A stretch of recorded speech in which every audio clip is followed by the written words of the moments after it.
স্টুডেন্টরা পড়ালেখা করতে যেতে চায় তার পছন্দের কান্ট্রিতে, এটা যেমন সত্য, স্টুডেন্টদের পছন্দের কান্ট্রিটাকে ঠিক গাইডলাইনে নিয়ে যাওয়ার দায়িত্ব অনেক সময় যাদের কাছে স্টুডেন্টরা প্রশ্ন করে বা যাদের কাছ থেকে জানতে চায় তাদের জন্য। বর্তমানে আমরা জানি এআই এর যুগে স্টুডেন্টরা খুব সহজেই চ্যাটজিপিটি, জেমিনাই বা এই টাইপের এআই কে জিজ্ঞেস করলে যে ভাই আমি কোথায় পড়তে গেলে আমার জন্য সুবিধা হবে, একটা এআইও নরমালি অ্যান্সার দিয়ে দেয় যে তার প্রোফাইল দেখে যে তুমি এই দেশে এই মুহূর্তে তোমার পড়তে যাওয়াটা উচিত। এখন প্রশ্ন হচ্ছে এআই কে আপনি যে প্রশ্ন করবেন বা কোনো একটা এজেন্সি বা অন্যান্য জায়গায় যেখানে আপনি প্রশ্ন করবেন, কি প্রশ্নটা করবেন, প্রশ্নটা কি কি জানলে আপনার জন্য সবচেয়ে বেস্ট হবে যে আপনি কোন দেশে পড়তে যাবেন সেটাকে সিদ্ধান্ত নিতে। সিদ্ধান্ত নেওয়ার জন্য প্রথমত আপনাকে ফাইন্যান্সিয়াল, আপনার যে ব্যাকগ্রাউন্ড বা আপনার ফ্যামিলির যে ফাইন্যান্সিয়াল প্রসিডিওর বা ফাইন্যান্সিয়াল অবস্থা, এটাকে অবশ্যই প্রাধান্য দিবেন। এটাকে অবশ্যই আপনি চেষ্টা করবেন সবার উপরে রাখতে, কারণ ফাইন্যান্সিয়ালি যদি আপনি ক্যাপাবল না হন, আপনার যদি অ্যাবিলিটি না থাকে, কোনো কারণে যদি আপনি মনে করেন ফাইন্যান্সিয়ালি আপনি ভিসা প্রসেসে গিয়ে আটকে যাচ্ছেন বা একদম দিন শেষে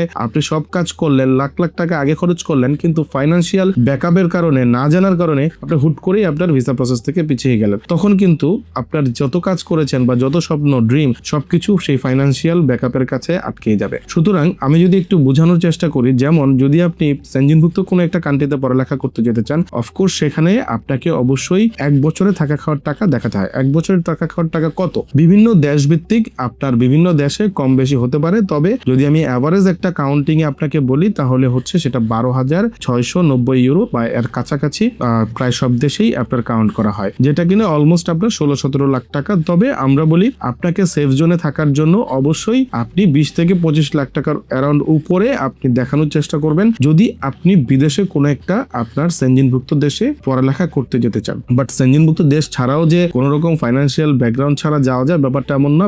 যে কোনো দেশেই আপনি পড়তে যেতে চান সেখানেই আপনাকে ফাইন্যান্সিয়ালি প্রুফ করতে হয় যে আপনি ফাইন্যান্সিয়ালি ক্যাপাবল। ফাইন্যান্সিয়ালি ক্যাপাবল হতে হলে অনেক সময় প্রশ্ন থাকে যে আসলে কাকে স্পন্সর দেখাবো বা কে আমাকে স্পন্সর করলে ভিসা পাওয়ার রেশিওটা সবচেয়ে বেশি থাকে। কিছু কিছু দেশে আপনার ভিসা পাওয়ার রেশিও, যদি আপনি থার্ড পার্টি কাউকে স্পন্সর দেখান আপনি ভিসা পেয়ে যাবেন। যদি আমি একটু এক্সাম্পল দেই, আপনি যদি ফিনল্যান্ডে যেতে চান, ফিনল্যান্ডের মতো দেশে আপনি যে কাউকে স্পন্সর দেখাতে পারেন, স্পন্সর শুধুমাত্র আপনার যে থাকা খাওয়ার টাকাটা তার অ্যাকাউন্ট থেকে আপনার অ্যাকাউন্টে ট্রান্সফার করবে। তার ব্যাংক স্টেটমেন্টটা ভালো হতে হবে, তার ব্যাংকে যেন রেগুলার ট্রানজেকশন থাকে, বিজনেস যেন থাকে, অথবা সে যেন ফাইন্যান্সিয়ালি ক্যাপাবল হয়, অথবা তার সোর্স অফ ওয়েলথ যেন শক্তিশালী হয়, তাহলেই কিন্তু আপনি ভিসাটা পেয়ে যাবেন ফিনল্যান্ডের জন্য। অবশ্যই তার ট্যাক্স টিন কিন্তু ম্যান্ডেটরি। যারা যে দেশেই আপনাকে স্পন্সর করবে না কেন, অবশ্যই ট্যাক্স টিন এগুলো যেন রিটার্ন কপি সহ থাকে। বিগত 3 বছরের ট্যাক্স টিন ফাইন্যান্সিয়ালি দেখতে চাই আপনার যেগুলো সেনজিনভুক্ত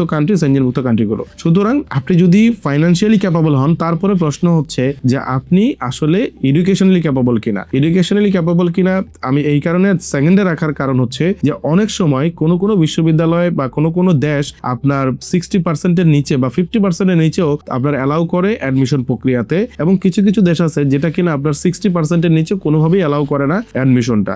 সো আপনি যদি মনে করেন যে আপনি মালটায় যাবেন, তাহলে সেটা আপনার 40% কাছাকাছি থাকলেও আপনাকে ফাউন্ডেশন কোর্সে ভর্তি হতে দিবে এবং আপনার ভিসা হবে। আবার আপনি যদি লিথুয়ানিয়া পড়ালেখা করতে যান, অবশ্যই আপনাকে 50 to 60% উপরে মার্ক থাকতেই হবে। ফিনল্যান্ডে আপনার অবশ্যই 60% উপরে মার্ক থাকতেই হবে। তো এই জায়গাগুলোতে যেহেতু আপনার কথা বলার জায়গা থাকে বা জানার জায়গা থাকে আপনি কোন দেশে যাবেন, সেই জন্য আমি এটা সেকেন্ড ধাপেই রাখলাম যে আপনি যদি খুব সহজেই মান মেনশন করতে চান, ফাইন্যান্সিয়ালি যদি আপনি ক্যাপাবল থাকেন, আপনি এডুকেশনের আপনার ব্যাকগ্রাউন্ড যদি এটা ঠিক থাকে, এরপরে আসছে আপনার স্টাডি গ্যাপ। আপনি কতদিন স্টাডি গ্যাপে পড়ালেখা করতে যেতে চান। যেমন অনেকেই আছে 5 বছর স্টাডি গ্যাপ আছে, কিন্তু আপনি ব্যাচেলর কমপ্লিট করতে ইউরোপের সেনজিনভুক্ত কোনো একটা কান্ট্রিতে যেতে চান। যদি আপনার 5 বছরের বেশি সময় বা 4 থেকে 5 বছরের বেশি হয়, তাহলে আপনার জন্য সরাসরি ব্যাচেলর ডিগ্রিতে না যাওয়াটাই সবচেয়ে বেটার বা অ্যাপ্লিকেশন না করাটাই সবচেয়ে ভালো। কারণ আপনি 5 বছরের বেশি সময় হয়ে গেলে আপনি ম্যাক্সিমাম কান্ট্রিতেই এই সুযোগটা পাবেন না বা অ্যাডমিশনটা আপনাকে দিবে না, বিকজ অফ রেগুলার স্টাডি। আপনি যদি রেগুলার স্টাডি হয় 1 থেকে 2 বছর বা 3 বছর ম্যাক্সিমাম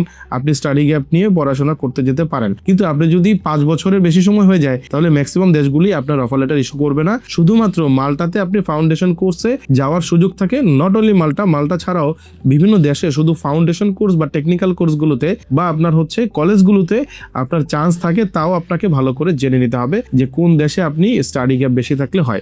বিশেষ করে যারা মাস্টার্স প্রোগ্রামে যেতে চান, মাস্টার্স প্রোগ্রামের জন্য কিন্তু 15 বছর পর্যন্ত অ্যালাউ করে স্টাডি গ্যাপ। তবে আমি পার্সোনালি কখনোই 15 বছরের বেশি সময় হয়ে গেলে বা এর কাছাকাছি থাকলেও আমরা অ্যাপ্লিকেশন করতে না করি, তাহলে অনেক সময় বা মাস্টার্স প্রোগ্রামের জন্য এটা ভয়ের কারণ হয়ে যায়, আপনার অ্যাডমিশন নাও হতে পারে। তবে আপনি যদি 10 থেকে 12 বছর পর্যন্ত যান তাহলে তো কোনো সমস্যা নেই, আপনি সব দেশেই মাস্টার্স করার জন্য সুযোগ পাবেন। যদি আপনার ব্যাচেলর করার পর আপনি এই সময়টা কি করেছেন সেটাকে যদি সুন্দরভাবে এক্সপ্লেইন করতে পারেন তাহলে কিন্তু খুব সহজেই আপনি মাস্টার্সের জন্য যে কোনো দেশেই আপনি পড়ালেখা করতে পারেন, যদি আপনার ইংলিশ প্রফিসিয়েন্সিটা ফুলফিল হয়। 4th নম্বরে আপনি যদি একটু কাউন্ট করেন ইংরেজি প্রফিসিয়েন্সি, অবশ্যই ইংলিশ প্রফিসিয়েন্সি এখন সব দেশে প্রয়োজন বা প্রত্যেকটা দেশেই আপনার প্রয়োজন। তবে কিছু কিছু দেশ অফার দেয় বা কিছু কিছু দেশ সুযোগটা দিচ্ছে যে ইংলিশ প্রফিসিয়েন্সি না থাকলেও এমওআই বা অন্যান্য আনুষঙ্গিক আপনার ইংরেজির কোনো প্রুফ থাকলেই আপনাকে যাওয়ার সুযোগ দেয়। এবং কিছু কিছু দেশ তো আপনাকে ইংলিশ ছাড়াই যাওয়ার সুযোগ দেয়, মানে প্রফিসিয়েন্সি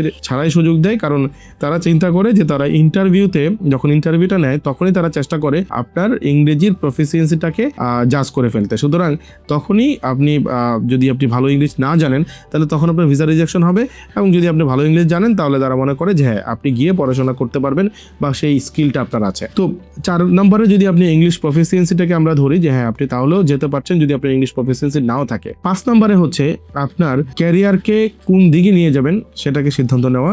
সবকিছু যখন আপনি চিন্তা করেছেন যে হ্যাঁ আপনি ক্রস ম্যাচ করে আপনার ধরলাম XYZ কোনো একটা কান্ট্রিতে আপনার জন্য পারফেক্ট হয়েছে, তারপরে আসছে যে আপনার এই মুহূর্তে ক্যারিয়ারটাকে চলতে গেলে আপনি যাওয়ার পর সেইখানে আপনি আসলে কাজ করে চলতে পারবেন কিনা, অথবা ভবিষ্যতে সেখানে সেটেল হবেন কিনা, বা ভবিষ্যতে সেটেল হলে ভালো মন্দ কি হতে পারে। এই জায়গাগুলোতে আপনি কিভাবে ফাইন্ডিং করতে পারবেন যে যেখানে আপনি যাবেন সেইখানে এই মুহূর্তে কাজের অবস্থা কি, সেইখানকার ইকোনমির অবস্থা কি, সেইখানকার সিকিউরিটি, নিরাপত্তা, এই বিষয়গুলো যদি আপনি একটু ফলো করেন তাহলে ওই জায়গাটাকেও আপনি মোটামুটি নিশ্চিত করে ফেলতে পারবেন। এখন আপনার এই সবগুলো বিষয় যখন আপনার একসাথে হয়ে যাবে তখন আপনি একটা কান্ট্রিকে বেস্ট চুজ হিসেবে ধরতে পারেন, ইনক্লুডিং বিশ্ববিদ্যালয়ের সাবজেক্ট। তো যখন আপনি এগুলো পুরোপুরি মোটামুটি নিশ্চিত তখনই ওই দেশটাতে আপনার অ্যাপ্লাই করা উচিত। যদি এইসব বিষয় নিয়ে কোনো প্রশ্ন থাকে আমার কমেন্ট বক্সে আপনি করতে পারেন, আমি চেষ্টা করবো আপনাকে সেটা সহযোগিতা করার, বা আমার এক্সপিরিয়েন্স থেকে আমি চেষ্টা করবো আপনাকে বেস্ট একটা সলিউশন দেওয়ার আপনি কোথায় যেতে পারেন। অথবা আপনি যদি সেট করে থাকেন তাহলে আপনি বলতে পারেন সেখানেও আসলে এই মুহূর্তে আমার যদি কোনো প্রয়োজন হয় বা আমার